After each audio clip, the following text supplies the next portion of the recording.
Yeah.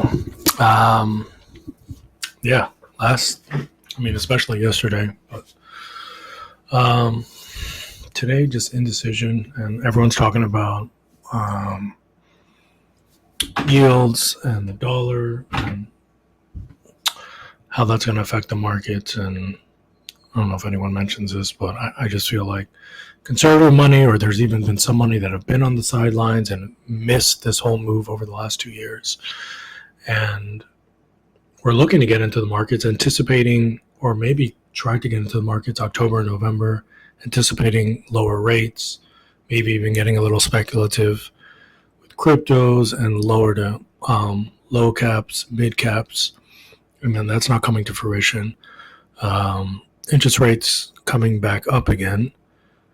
So these conservative investors who've been on the sidelines for two years, or there's even money like myself who's done well the last 2 years and maybe just taking profits, feeling valuations are too high.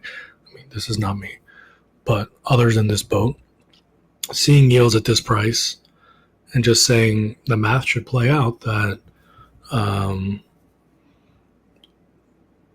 let me anticipate that I think we get a further correction, throw my money in and get these 4 to 5% free yield, no risk, and then play on a pullback and get back in 2 months, 4 months, 6 months. So that's what I struggle with, especially with my trading positions. I have like a lot of exposure to semis, and I don't know. The street doesn't believe that.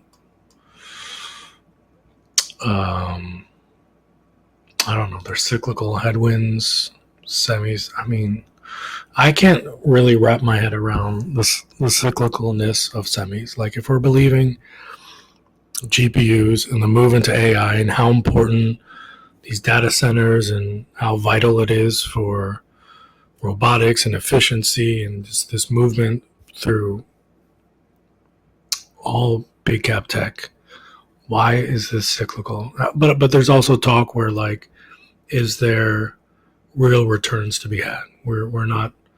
We don't know yet. Like, this is all assumed.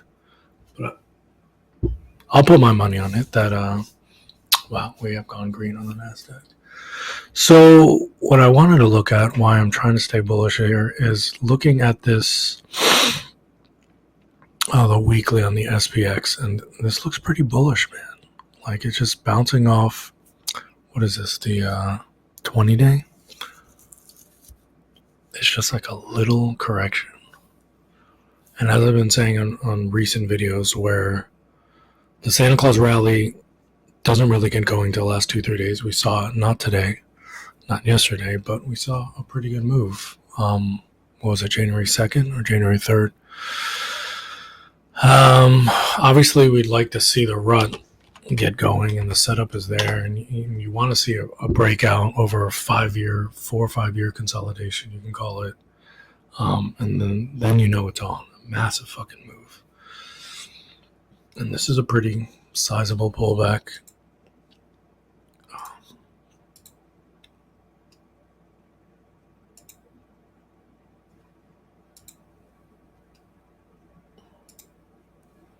And look at this. We kind of broke it.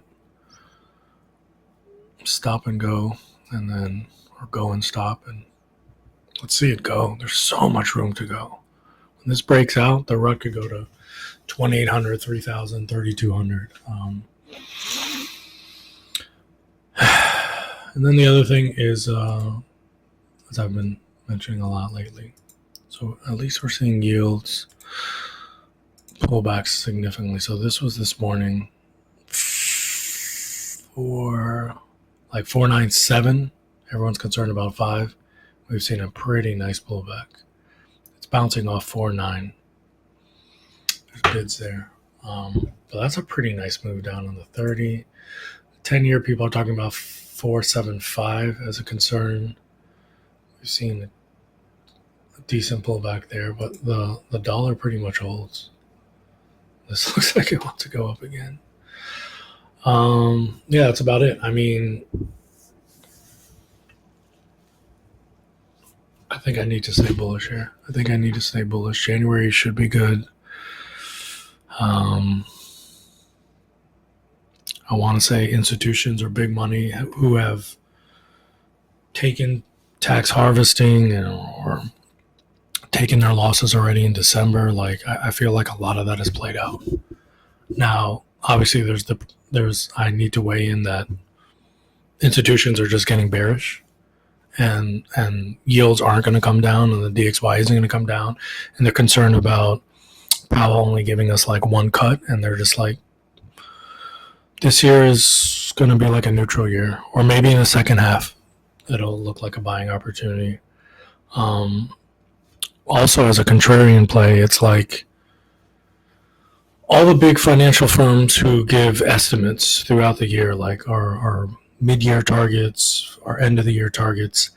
So they missed on 2023 and 2024. Many of them were very skeptical or had like small gains, like hypothetically going into 2024, we're trading at like 5250. Like people would come out and say, okay, 5400, 5450.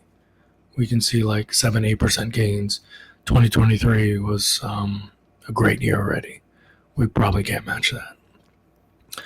But then this year, I saw quite a few in the fourth quarter going into the end of the year saying 6,600, 6,800. So the street is like, there's a street selling to retail that there's going to be an explosive year for the first time in like, I don't know, at least 3 to 4 years are they calling for an explosive year after two, like, at least on the NASDAQ, 30% years.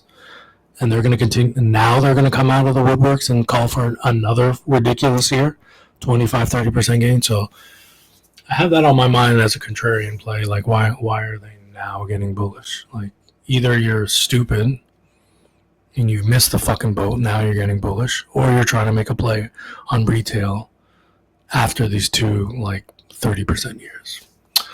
All right, let's see.